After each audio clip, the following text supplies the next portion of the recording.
Hello guys, welcome back to the channel. இன்றைக்கி வந்து ரொம்பவே கிரிட்டிக்கலான டே. என்னென்னா, ரொம்ப நாளாகவே என் தம்பி வந்து கொஞ்சம் கிரிட்டிக்கலான ஸ்டேஜில் சீரியஸாக இருந்தான். பார்த்துக்கோங்க, அவனை வந்து ஹாஸ்பிட்டலில் தான் அட்மிட் பண்ணியிருந்தோம். அவனுக்கு வந்து பிளட்டு வந்து ரொம்ப நாளாக தேவைப்பட்டுகிட்டே இருந்தோம், தேடிகிட்டே இருந்தோம், கிடைக்கவே இல்லை. பிளட்டு மாற்றணும் அப்படின்னு சொல்லியிருந்தாங்க. இன்றைக்கி தான் வந்து பிளட்டு வந்து கிடைக்க போகுது. ஸோ அதான் வந்து போயிட்டுருக்கேன், அர்ஜெண்ட்டாக போயிட்டுருக்கேன். ஒரு 11, இப்போ மணி 11 ஆகுதா, 11:30க்குள்ளே போயிடணும். போனால் தான் கரெக்டாக இருக்கும். இப்போ வந்து ஐஆர்டி தாண்டி போயிட்டுருக்கேன். பிளட்டுன்னு சொன்னல, என்ன பிளட்டுனா இன்ஜின் ஆயில். என்னது சிரிப்பு கலுக்குன்ட்டு? என் தம்பின்னு சொன்னது என் பைக்கு. ஜோக் இல்லையா? ஆமாம், ரொம்ப நாள் கழிச்சு இன்னைக்கு தான் வந்து சர்வீஸ் விட போகிறேன். எப்படியும் குறைஞ்சது ஒரு போன வருஷம் எண்டிங்கில் சர்வீஸ் விட்டா நினைக்கிறேன். அதுக்கப்புறம் விடவே இல்லை. வண்டிக்கு வாய் இருந்துச்சுன்னா அழுகிருக்கும் நேரத்துக்கு. அவ்வளோக்குள்ள டைம் ஆகிடுச்சு. கிலோமீட்டரும் தாண்டிட்டு, கிலோமீட்டர் 20,000 ஓடணும். இப்போ வந்து 23 சம்திங் வந்து ஓடிட்டு 3 கிலோமீட்டர் எக்ஸ்ட்ராவே ஓட்டிட்டேன். நேற்றே ஃபோன் பண்ணி கேட்டேன், ஒரு மதியம் ஒரு 12 மணிக்கு கேட்டேன். அவங்க சொன்னாங்க, இன்றைக்கி வண்டி நிறையா இருக்குது, நாளைக்கு வாங்க அப்படின்னாங்க. சரி சொல்லிட்டு இன்றைக்கி கிளம்பி போயிட்டுருக்கேன். இன்றைக்கி நியூ இயர் வர. ஸோ ஹாப்பி நியூ இயர் எல்லாத்துக்கும், நம்ம சப்ஸ்கிரைபர்ஸ் எல்லாத்துக்கும். எப்படி வீடியோ போடும்போது நியூ இயர் முடிஞ்சிருக்கோம், இருந்தாலும் நம்ம கடமை சொல்ல வேண்டியது. So once again happy new year.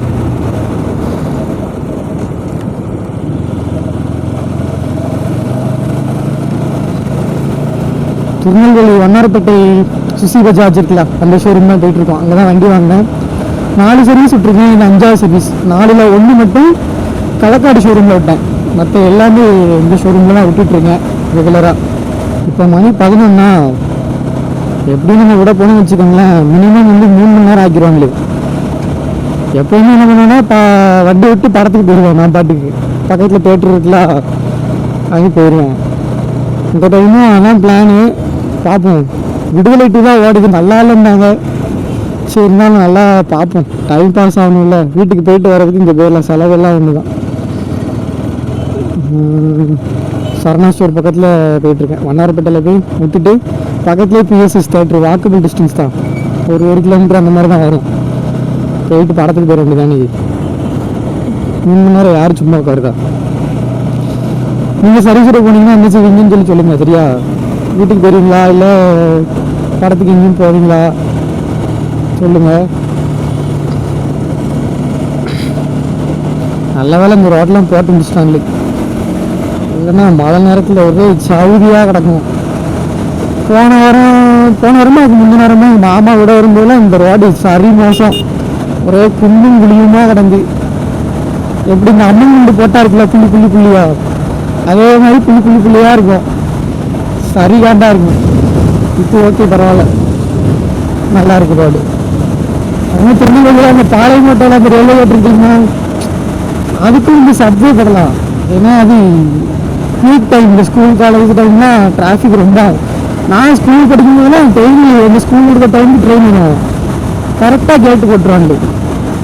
அது கடுப்பாக இருக்கும் ஸ்கூல் விட்டு போகும்போது. ஏன்னா நம்ம எல்லோரும் ஸ்கூல் விட்டு எப்படா வீட்டுக்கு போகணுருக்கோம், கேட்டு போட்டோன்னே அப்படியே மைண்ட் செட்டே மாறிடும், நல்லாவே இருக்காது.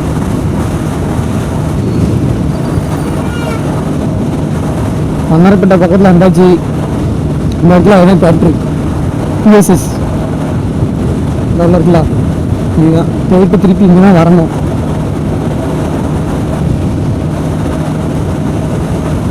நல்லா 4 ஸ்க்ரீன் வச்சு நல்லா ஜம்முன்னு கட்டியிருக்காங்க. முன்னாடி திருநெல்வேலியில் தேட்டருனா ராம் மட்டுமே நல்லாயிருக்கும். இப்போ எல்லா தேட்டருமே நல்லா புதுசாக மாற்றிட்டாங்க, மாடர்னாக ஜம்முன்னு. நேராக ஒரு 100 மீட்டர் தான் இருக்கும். நிறைய லெஃப்ட் சைடே இருக்குது ஷோரூம்.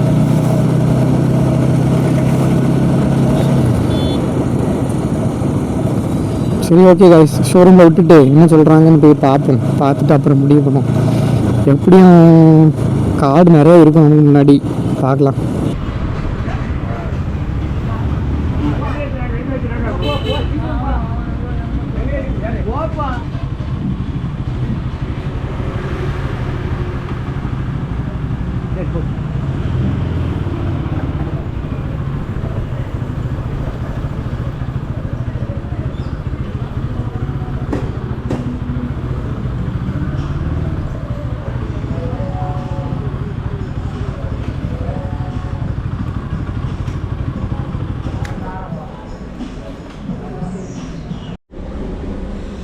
ஹலோ காய்ஸ், ஒரு மனுஷன் எதையாவது பண்ணி முன்னுக்கு வந்துடலான்னு பார்த்தா கால் வைக்கிற இடம்லாம் கண்ணு விடியாக விழுது. என்ன பண்ணலாம்? ஒன்றும் இல்லை, சர்வீஸ் விட போனேன்ல, பில் எஸ்டிமேட்னு ஒன்று போட்டு கொடுத்தாங்க பாருங்கள். ஷாக் ஆகிட்டேன். 4500 பில் எஸ்டிமேட் பண்ணி கொடுத்துருக்காங்க. சரி ஓகே, வேறு வழி இல்லை, பண்ணி தான் ஆகணும். வண்டியை விட்டுட்டு வந்திருக்கேன்.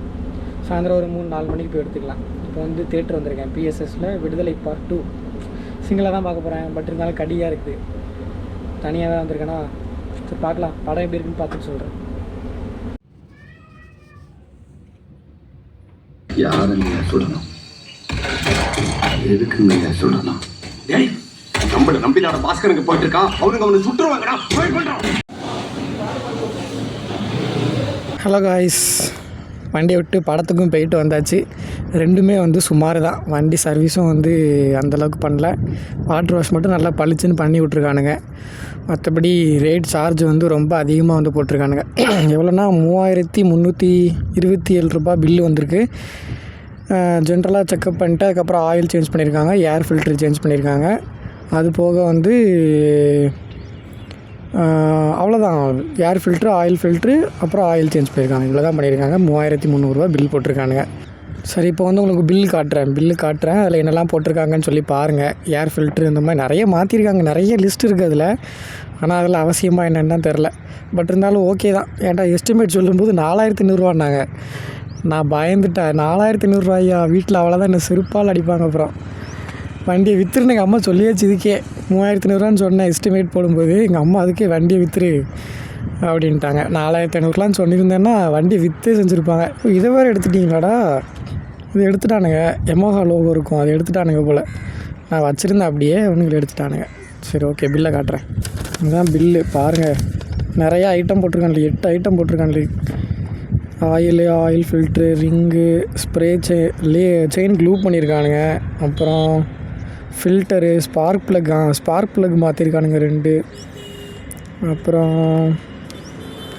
லேபர் சார்ஜ் எல்லாம் சேர்த்து டோட்டலாக ரெண்டும் சேர்த்து இங்கே 2165, இங்கே 1162, ரெண்டும் சேர்த்து எவ்வளோ ஆச்சு? 3327 இங்கே போட்டிருக்கா கிராண்ட் டோட்டல். ஓகே காய்ஸ், நீ அதிகமாக நல்லா செலவு பண்ணிவிட்டு வீட்டுக்கு போயிட்டுருக்கேன். எம்டி பாக்கெட்டா என்ன செய்கிறது, வாட்டுடு. சரி, சர்வீஸ் விட்டாச்சுடா, அது வரைக்கும் சந்தோஷம். ஒரு வேலை முடிஞ்சுது. ரொம்ப நாளாக பண்ணணும்னு நினச்ச விஷயம் இப்போ தான் முடிஞ்சிருக்கு. இது போக இன்னுமே நான் வண்டியில் நிறையா வேலை இருக்குது. அவன் சொன்னான், அவன் பில்லு போடும்போது ஃபஸ்ட்டு 8000 தான். நான் தான் குறைச்சி சில விஷயம்லாம் பண்ண வேண்டாம்னு சொல்லி வச்சுருக்கேன். இன்னும் வந்து செலவு இன்னொரு 5000-6000 இருக்குது. டயர் மாற்றணும், செயின்ஸ் ப்ராக்கெட் மாற்றணும், 2 சேர்த்து 8000 ஆச்சே. இது போக இந்த ஃப்ரண்ட் ஃபோக் விஷயம் அது கொஞ்சம் மாற்றணும். டீ ஸ்டெம்மு, இவ்வளோ விஷயங்கள் இருக்கிறது. அதெல்லாம் மாற்றலை, இப்போதைக்கு மாற்ற வேணான்னு இருக்கேன். அடுத்த மாதம் சேலரி வாங்கி மாற்றணும். படம் பார்த்துட்டு இருந்தேன்ல, என்ன படத்துக்கு போனேன்னா விடுதலை 2, வெற்றிமாறனை நம்பி போனேன். வெற்றிமாறனே செஞ்சு விட்டார். என்ன முதுகுல குத்திட்டு இல்ல முதுகுல குத்திட்டு இல்ல, எல்லாரும் நல்லா இல்லைன்னாங்க. சரி, எனக்கு வெற்றிமாறன் மேலே ஒரு சாஃப்ட் கார்னர் இருந்துச்சு. சரி, நல்லா தான் பண்ணியிருப்பான் அப்படின்னு பார்த்தா தூக்கங்க வருது. தியேட்டரில் ஒரு 25% தான் வந்து கூட்டம் இருந்துச்சு. அவ்வளோவெல்லாம் கூட்டம் இல்லை. எல்லாம் இந்த முஃபாசா படம் இருக்குல்ல, அதுக்கு தான் போகிறாங்க. குழந்தையாக கூட்டிகிட்டு போகிறாங்க. பார்த்தா படம் வந்து விடுதலை ஒன்றே எனக்கு பிடிக்காது, அது வேறு விஷயம். சரி, இருந்தாலும் 3 மணி நேரம் சும்மா வேறு உட்காரணும் ஷோரூம்லேயே. வீட்டுக்கு போகணுன்னா பஸ் சார்ஜ் எல்லாம் சேர்த்துன்னு வச்சுக்கோங்களேன், நான் படத்துக்கு போகிற செலவு தான் ஆகும். சரி அதுக்கு அலைஞ்சிக்கிட்டு இப்படி படமாக பார்த்த மாதிரி இருக்கும் அப்படின்னு சொல்லி தான் அதில் போனேன். படம் கதையும் இல்லை, கதை இருக்குது, ஆனால் ஸ்க்ரீன் பிளே வந்து இன்னும் கொஞ்சம் நிறையாவே வந்து ட்ரிம் பண்ணிக்கலாம். ட்ரிம் பண்ணியிருந்தாங்கன்னா இன்னும் கொஞ்சம் நல்லா மாசாக கெத்தாக இருந்திருக்கும். படம் பார்க்கணும் மேற்கு போகிறோம், டைம் பாஸ் ஆகணும் தான் போகிறோம். அதுவே அங்கே இல்லைங்கும்போது அந்த படம் எடுத்ததுக்கான பாயிண்ட்டும் அங்கே வந்து இல்லாமல் போகுதில்ல. இல்லை என்கேஜிங்காக சரி ஒரு என்டர்டெயின்மெண்ட்டாக இருந்தால் தான் படம் பார்க்க நல்லாயிருக்கும். அது வந்து விடுதலை 2ல் வந்து மிஸ்ஸிங். அதே ரைட்டு, இன்னைக்கு நாள் வந்து சுமாராக போயிருக்கு. ஆனால் என்ன பண்ணணும் நினச்ச விஷயம்லாம் பண்ணிட்டேன், ஆனால் சுமாராக போயிருக்கு. அந்த மாதிரி தான் இன்னைக்கு நாள் இருந்திருக்கு. பெட்ரோல் கடைக்கு இது வரைக்கும் போயிடலாம், நைட்டு வேலைக்கு போகும்போது போட்டு விடும். ஓகே, பெட்ரோல் வந்து வரும்போது போட்டேன்னா ஒரு 100 ரூபாய்க்கு போட்டேன்ல. ஆமாம், 100 ரூபாய்க்கு போட்டேன், அதோட தான் வந்துருக்கேன். இன்னும் நேராக போயிட்டு பானாங்குளத்தில் பூ பண்டாரம் வீட்டில் அப்பா ஃபோட்டோவுக்கு ஒரு பிச்சி பூ, அதுக்கப்புறம் வந்து விளக்கு சொல்கிறோம், இதெல்லாம் வாங்கிட்டு வீட்டுக்கு போக வேண்டியதான். ஈவினிங் 5 மணி ஆகுது, நல்ல சன்செட் ஆகிற டைம். சரி ஓகே காய்ஸ், அப்படியே நான் வீட்டுக்கு போயிட்டு அடுத்த வேலையில் பார்க்குறேன். உங்களை அடுத்த வீடியோவில் வந்து மீட் பண்ணுறேன். Until then it's bye from Sudharshan. Bye.